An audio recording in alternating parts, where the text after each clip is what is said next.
नमस्कार दोस्तों, मध्य प्रदेश में 230 सीटों पर आपके बम्पर वोटिंग देखने को मिली है। वहीं मध्य प्रदेश में बम्पर वोटिंग आपको किसको सत्ता दिलाने वाली है और किसको सत्ता से बाहर करने वाली है। वहीं मध्य प्रदेश में अब बम्पर वोटिंग हुई है। मध्य प्रदेश में 76.22% मतदान हुआ है, जिसमें सबसे ज्यादा मतदान सिवनी में 86.29% मतदान हुआ है। वहीं सबसे कम की बात करें तो अलीराजपुर में 61.81% मतदान हुआ है। वहीं मध्य प्रदेश में अब शहरी के मुकाबले गांवों में अधिक मतदान हुआ है। वहीं पुरुषों के मुकाबले महिलाओं ने ज्यादा मतदान किया है। वहीं मध्य प्रदेश में अब 2533 प्रत्याशी मैदान में उतरे हैं, जिसकी किस्मत मतपेटी में कैद हो गई है। वहीं मध्य प्रदेश में कुल वोटर्स की बात करें तो 5,60,60,925 है, जिसमें से पुरुष मतदाता की बात करें तो 2,88,25,607 है। वहीं महिला वोटर्स की बात करें तो 2,72,33,945 मतदाता हैं। वहीं मध्य प्रदेश की अब कुछ हॉट सीटों की बात कर लेते हैं कि मध्य प्रदेश में जो हॉट सीट है उसके कितना मतदान हुआ है। तो सबसे पहले जो हॉट सीट की बात करें तो बुधनी की है, यानी कि वर्तमान में जो मुख्यमंत्री है शिवराज सिंह बीजेपी पार्टी से, जो लगातार 18 साल से मुख्यमंत्री रहे हैं, उस पर कितना मतदान हुआ है। वहीं कांग्रेस पार्टी ने यहाँ से विक्रम मस्ताल को टिकट दिया है। वहीं इस सीट की बात करें तो बुधनी की यहाँ पर 81.59% मतदान हुआ है। वहीं अगली हॉट सीट की बात करें तो छिंदवाड़ा की है, जहां पर कमलनाथ यानी कि कांग्रेस के मुख्यमंत्री चेहरा है। वहीं बीजेपी पार्टी ने यहां से विवेक बंटी साहू को टिकट दिया है। इस पर कितना वोट प्रतिशत हुआ है, यानी कि इस सीट पर 81.50% मतदान हुआ है, यानी कि दोनों ही हॉट सीटों पर अच्छा खासा मतदान हुआ है। तो किसकी किस्मत खुलेगी। वहीं अगली हॉट सीट की बात करें वह दतिया की है, जहां बीजेपी पार्टी से नरोत्तम सिंह मिश्रा है, वहीं कांग्रेस पार्टी से राजेंद्र भारती है। वहीं नरोत्तम सिंह मिश्रा मध्य प्रदेश में बीजेपी पार्टी से गृह मंत्री थे। वहीं इस सीट पर कितना वोट शेयर हुआ है, तो दतिया सीट की बात करें तो 79.26% मतदान हुआ है इस सीट की बात करें तो। वहीं अगली हॉट सीट की बात करें तो इंदौर फर्स्ट की है। वहीं इंदौर फर्स्ट पर बीजेपी पार्टी से कैलाश विजयवर्गीय को टिकट मिला है। वहीं कांग्रेस पार्टी से यहां पर संजय सिंह शुक्ला मैदान में उतरे हैं। तो इस हॉट सीट पे कितना मतदान हुआ था, इस हॉट सीट पे बात करें तो 69.08% मतदान हुआ है, यानी कि दतिया की सीट पर ज्यादा मतदान हुआ है। वहीं कैलाश विजयवर्गीय की सीट पर टक्कर देखने को मिल रही है और कम भी मतदान हुआ है। वहीं अगली हॉट सीट की बात करें वह दमनी की है, जहां से बीजेपी पार्टी ने केंद्रीय मंत्री नरेंद्र सिंह तोमर को मैदान में उतारा है। वहीं कांग्रेस पार्टी ने यहां से रविंद्र सिंह तोमर को मैदान में उतारा, यानी कि दोनों ही कैंडिडेट की बात करें तो वे तोमर समाज से आते हैं। वहीं दिमनी सीट पर कितना प्रतिशत मतदान हुआ, तो इस सीट की बात करें तो यहाँ 66.18% मतदान हुआ है। वहीं दमनी सीट की बात करें यहाँ पर कांटे की टक्कर देखने को मिल रही है। वहीं अगली हॉट सीट की बात करें तो नरसिंहपुर की है, जहां पर केंद्रीय मंत्री प्रहलाद सिंह पटेल को बीजेपी पार्टी ने मैदान में उतारा है। वहीं कांग्रेस पार्टी की तरफ से लखन सिंह पटेल को मैदान में उतारा है। इस सीट की बात करें तो यह हॉट सीट पर भी कांटे की टक्कर देखने को मिल रही है। यहाँ पर कितना मतदान हुआ है, तो इस नरसिंहपुर हॉट सीट पर 82.15% मतदान हुआ है। वहीं अगली हॉट सीट की बात करें तो नरेला की है, जहां पर बीजेपी पार्टी ने विश्वास सारंग को टिकट दिया है। वहीं कांग्रेस पार्टी से मनोज शुक्ला को टिकट मिला है। वहीं इस सीट की बात करें तो यहाँ पर काफी कम 64% मतदान हुआ है। वहीं अगली हॉट सीट की बात करें तो वह राऊ विधानसभा की सीट है, जहां पर बीजेपी पार्टी ने मधु वर्मा को टिकट दिया है। वहीं कांग्रेस पार्टी से कद्दावर नेता जीतू पटवारी को मैदान में उतारा है। वहीं इस सीट की बात करें तो यह हमेशा से सीट जीतू पटवारी के पक्ष में जाती हुई रही है। वहीं यहाँ पर कितना मतदान हुआ, तो यहाँ पर अच्छा खासा मतदान देखने को मिला है, जो 72.31% मतदान हुआ है इसकी बात करें तो। वहीं मध्य प्रदेश में पिछले चुनाव के मुताबिक, यानी कि पिछले चुनाव में किसको कितनी सीटें मिली थी, 230 विधानसभा सीटों में से कांग्रेस के पक्ष में 114 सीटें, वहीं बीजेपी के पक्ष में 109 सीट, अदर्स को 7 विधानसभा सीटें मिली थी। वहीं लेटेस्ट सर्वे में किसके पक्ष में माहौल बनता हुआ दिख रहा है, तो जिले वाइज हम आंकड़े बताने वाले हैं। वहीं सबसे पहले जिले की बात करें तो भोपाल जिला, जहां पर 7 विधानसभा की सीटें आती है। तो भोपाल रीजन की बात करें तो भोपाल की इस जिले में बीजेपी के पक्ष में 5 सीट, कांग्रेस के पक्ष में 2 सीट जाती हुई दिख रही है। वहीं अगले जिले की बात करें तो रायसेन जिला है, जहां पर 4 विधानसभा की सीटें आती है। तो बीजेपी के पक्ष में यहाँ 2 सीट, कांग्रेस के पक्ष में भी 2 सीट जाती हुई दिख रही है। अगले जिले की बात करें तो राजगढ़ राजगढ़ जिला है जहाँ पर 5 विधानसभा की सीटें आती है। तो वहीं इस कांग्रेस में यहाँ पर 1 सीट मिलती हुई दिख रही है, बीजेपी के पक्ष में 4 सीट जाती हुई दिख रही है। वहीं अगले जिले की बात करें तो सीहोर जिला है जहाँ पर 4 विधानसभा की सीटें आती है। तो कांग्रेस के पक्ष में यहाँ 2 सीट, बीजेपी के पक्ष में भी 2 सीट जाती हुई दिख रही है। वहीं अगले जिले की बात करें तो विदिशा जिला है जहाँ पर 5 विधानसभा की सीटें आती है। तो बीजेपी के पक्ष में यहाँ 3 सीट, कांग्रेस के पक्ष में 2 सीट जाती हुई दिख रही है। वहीं अगले जिले की बात करें तो मुरैना जिला जहां पर 6 विधानसभा की सीटें आती है। 6 विधानसभा सीटों में से कांग्रेस के पक्ष 4 सीट, बीजेपी को 1 सीट, अदर्स के पक्ष में भी 1 सीट जाती हुई दिख रही है। वहीं अगले जिले की बात करें तो श्योपुर जिला जहां पर 2 विधानसभा की सीटें आती है, बीजेपी के पक्ष में इस जिले में 1 सीट, कांग्रेस के पक्ष में भी 1 सीट जाती हुई दिख रही है। वहीं अगले जिले की बात करें तो भिंड जिला है जहां पर 5 विधानसभा की सीटें आती है। तो बीजेपी के पक्ष में यहाँ पर 1 सीट, कांग्रेस के पक्ष में 4 सीट जाती हुई दिख रही है। वहीं अगले जिले की बात करें तो ग्वालियर जिला है जहां पर 6 विधानसभा की सीटें आती है। तो बीजेपी के पक्ष में है 2 सीट, कांग्रेस के पक्ष में 4 सीट जाती हुई दिख रही है। वहीं अगली जिले की बात करें तो अशोकनगर जिला जहां पर 3 विधानसभा की सीटें आती है। तो बीजेपी के पक्ष में 1 सीट, कांग्रेस के पक्ष में 2 सीट जाती हुई दिख रही है। वहीं अगली सीट की बात करें तो शिवपुरी जिला है जहां पर 5 विधानसभा की सीटें आती है। तो बीजेपी के पक्ष में 2 सीट, कांग्रेस के पक्ष में 3 सीट जाती हुई दिख रही है। वहीं अगले जिले की बात करें तो दतिया जिला है जहां पर 3 विधानसभा की सीटें आती है। तो बीजेपी के पक्ष में 1 सीट, कांग्रेस के पक्ष में 2 सीट जाती हुई दिख रही है। वहीं अगले जिले की बात करें तो गुना जिला है, यहाँ पर 4 विधानसभा की सीटें आती है। तो बीजेपी के पक्ष में 1 सीट, कांग्रेस के पक्ष में 3 सीट जाती हुई दिख रही है।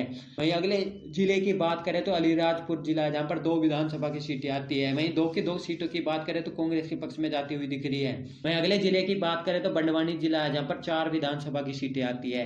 4 विधानसभा सीटों में से कांग्रेस के पक्ष में 2 सीट, बीजेपी के पक्ष में भी 2 सीट जाती हुई दिख रही है। वहीं अगले जिले की बात करें तो बुरहानपुर जिला जहां पर 2 विधानसभा की सीटें आती है। 2 की 2 विधानसभा सीटों की बात करें तो कांग्रेस के पक्ष में जाती हुई दिख रही है। वहीं अगले जिले की बात करें तो इंदौर का जिला है। इंदौर के जिले में 9 विधानसभा की सीटें आती है। तो कांग्रेस के पक्ष में 6 सीट, बीजेपी के पक्ष में 3 सीट जाती हुई दिख रही है। मैं अगले जिले की बात करें तो धार जिला है जहां पर 7 विधानसभा की सीटें आती है। धार जिले में से कांग्रेस के पक्ष में 4 सीट, बीजेपी के पक्ष में 3 सीट जाती हुई दिख रही है। वहीं झाबुआ जिले की बात करें जहां 3 विधानसभा की सीटें आती है। तो बीजेपी के पक्ष में 1 सीट, कांग्रेस के पक्ष में 2 सीट जाती हुई दिख रही है। वहीं खंडवा जिले की बात करें तो 4 विधानसभा की सीटें आती है। तो बीजेपी के पक्ष में यहाँ 1 सीट, कांग्रेस के पक्ष में 3 सीट जाती हुई दिख रही है। वहीं अगले जिले की बात करें तो खरगोन जिला है जहां पर 6 विधानसभा की सीटें आती है। वहीं बीजेपी के पक्ष में यहाँ 2 सीट, कांग्रेस के पक्ष में 4 सीट जाती हुई दिख रही है। वहीं अगले जिले की बात करें तो बालाघाट जिला है जहां पर 6 विधानसभा की सीटें आती है। तो बीजेपी के पक्ष में यहाँ 2 सीट, कांग्रेस के पक्ष में यहाँ 4 सीट जाती हुई दिख रही है। अगले जिले की बात करें तो छिंदवाड़ा जिला है जहां पर 7 विधानसभा की सीटें आती है। वहीं छिंदवाड़ा के जिले की बात करें तो यहाँ पर कांग्रेस के मुख्यमंत्री कमलनाथ का एरिया पड़ता है। वहीं छिंदवाड़ा की सीट की बात करें तो कांग्रेस के पक्ष में 7 के 7 विधानसभा सीटें जाती हुई दिख रही है। बीजेपी का यहाँ लगभग सुपड़ा साफ होता हुआ दिख रहा है। वहीं अगले जिले की बात करें जबलपुर जिला है जहां पर 8 विधानसभा की सीटें आती है। वहीं जबलपुर की 8 विधानसभा सीटों की बात करें तो बीजेपी के पक्ष में 2 सीट, कांग्रेस के पक्ष में 6 सीट जाती हुई दिख रही है। वहीं अगले जिले की बात करें तो कटनी जिला है जहां पर 4 विधानसभा की सीटें आती है। इन 4 विधानसभा सीटों की बात करें तो 1 बीजेपी के पक्ष में, 3 कांग्रेस के पक्ष में जाती हुई दिख रही है। वहीं अगले जिले की बात करें तो मंडला जिला है जहां पर 3 विधानसभा की सीटें आती है। 1 बीजेपी के पक्ष में, 2 कांग्रेस के पक्ष में जाती हुई दिख रही है। वहीं अगले जिले की बात करें तो नरसिंहपुर जिला है जहां पर 4 विधानसभा की सीटें आती है। 2 बीजेपी के पक्ष में, 2 कांग्रेस के पक्ष में जाती हुई दिख रही है। वहीं अगले जिले की बात करें सिवनी जिला है जहां पर 4 विधानसभा की सीटें आती है। वहीं 4 विधानसभा सीटों में से 2 बीजेपी के पक्ष में, 2 कांग्रेस के पक्ष में जाती हुई दिख रही है। वहीं अगले जिले की बात करें तो डिंडोरी जिला है जहां पर 2 विधानसभा की सीटें आती है। वहीं 2 विधानसभा सीटों में से 1 बीजेपी के पक्ष में, 1 कांग्रेस के पक्ष में जाती हुई दिख रही है। वहीं अगले जिले की बात करें तो बैतूल जिला है जहां पर 5 विधानसभा की सीटें आती है। वहीं 2 बीजेपी के पक्ष में जाती हुई दिख रही है, 3 कांग्रेस के पक्ष में जाती हुई दिख रही है। वहीं अगले जिले की बात करें तो हरदा जिला है जहां पर 2 विधानसभा की सीटें आती है। वहीं हरदा जिले की बात करें 2 की 2 विधानसभा सीटें बीजेपी के पक्ष में जाती हुई दिख रही है। वहीं अगले जिले की बात करें तो होशंगाबाद जिला है जहां पर 4 विधानसभा की सीटें आती है। इन 4 विधानसभा सीटों की बात करें तो 3 बीजेपी के पक्ष में, 1 कांग्रेस के पक्ष में जाती हुई दिख रही है। वहीं अगले जिले की बात करें तो सतना जिला है जहां पर 7 विधानसभा की सीटें आती है। वहीं 7 विधानसभा सीटों की बात करें तो बीजेपी के पक्ष में 5 सीट, कांग्रेस के पक्ष में 2 सीट जाती हुई दिख रही है। अगले जिले की बात करें तो सीधी जिला है जहां पर 4 विधानसभा की सीटें आती है। तो बीजेपी के पक्ष में 2 सीट, कांग्रेस के पक्ष में 2 सीट जाती हुई दिख रही है। मैं अगले जिले की बात करें सिंगरौली का जिला है जहां पर 3 विधानसभा की सीटें आती है। और 3 विधानसभा की सीटों की बात करें तो बीजेपी के पक्ष में 2 सीट, कांग्रेस के पक्ष में 1 सीट जाती हुई दिख रही है। वहीं अगले जिले की बात करें तो छतरपुर जिला है, जहां पर 6 विधानसभा की सीटें आती है। वहीं 6 विधानसभा सीटों की बात करें तो कांग्रेस के पक्ष में है 2 सीट, बीजेपी के पक्ष में 4 सीट जाती हुई दिख रही है। वहीं अगले जिले की बात करें तो दमोह जिला है, जहां पर 4 विधानसभा की सीटें आती है। तो बीजेपी के पक्ष में यहाँ 3 सीट, कांग्रेस के पक्ष में 1 सीट जाती हुई दिख रही है। अगले जिले की बात करें तो पन्ना जिला है, जहां पर 3 विधानसभा की सीटें आती है। तो बीजेपी के पक्ष में यहाँ 2 सीट, कांग्रेस के पक्ष में 1 सीट जाती हुई दिख रही है। अगले जिले की बात करें सागर जिला है, जहां पर 8 विधानसभा की सीटें आती है। तो बीजेपी के पक्ष में यहाँ 3 सीट, कांग्रेस के पक्ष में 5 सीट जाती हुई दिख रही है। अगले जिले की बात करें तो टीकमगढ़ जिला, जहां पर 3 विधानसभा की सीटें आती है। तो बीजेपी के पक्ष में यहाँ 1 सीट, कांग्रेस के पक्ष में 2 सीट जाती हुई दिख रही है। अगले जिले की बात करें तो निवाड़ी जिला है, जहां पर 2 विधानसभा की सीटें आती है।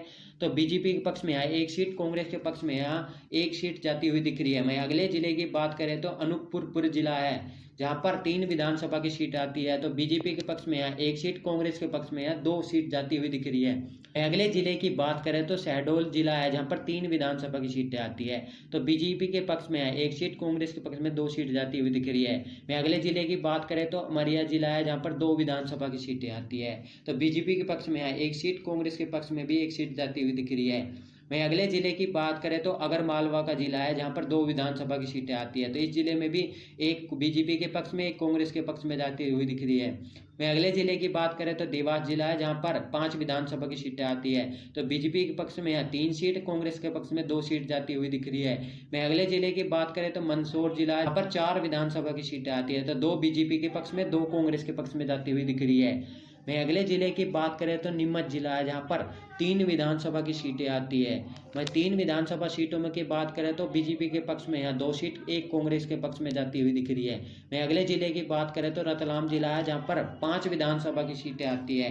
तो बीजेपी के पक्ष में यहाँ 2 सीट, कांग्रेस के पक्ष में 3 सीट जाती हुई दिख रही है। वहीं अगले जिले की बात करें तो शाजापुर जिला है, जहां पर 3 विधानसभा की सीटें आती है। तो बीजेपी के पक्ष में यहाँ बात करें तो 2 सीट, कांग्रेस के पक्ष में 1 सीट जाती हुई दिख रही है। मैं अगले जिले की बात करें तो उज्जैन जिला है, जहां पर 7 विधानसभा की सीटें आती है। 2 सीट की बात करें तो बीजेपी के पक्ष में, 5 सीट की बात करें तो कांग्रेस के पक्ष में जाती हुई दिख रही है।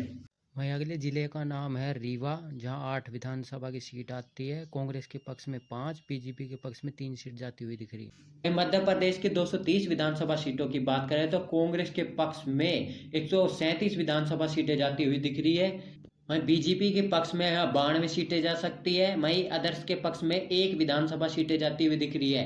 वहीं वोट शेयर की बात करें तो कांग्रेस के पक्ष में 45%, बीजेपी को यहाँ बात करें तो 42% वोट शेयर मिल सकता है। वहीं बाकी वोट शेयर की बात करें तो अदर्स के पक्ष में जाता हुआ दिख रहा है। यानी कि मध्य प्रदेश के विधानसभा चुनाव में आपके कांग्रेस पार्टी भारी बहुमत से विधानसभा जीतने वाली है और बीजेपी का लगभग सफाया होता हुआ दिख रहा है। बीजेपी पार्टी 100+ सीटें अब पार करती हुई नहीं दिख रही है। अब के कमलनाथ मुख्यमंत्री बनने वाले हैं। आपको क्या लगता है कि मध्य प्रदेश में बीजेपी पार्टी रिपीट करेगी या कांग्रेस पार्टी अब के जीतने वाली है? तो कमेंट में अपनी राय देना ना भूले। जय हिंद, जय भारत।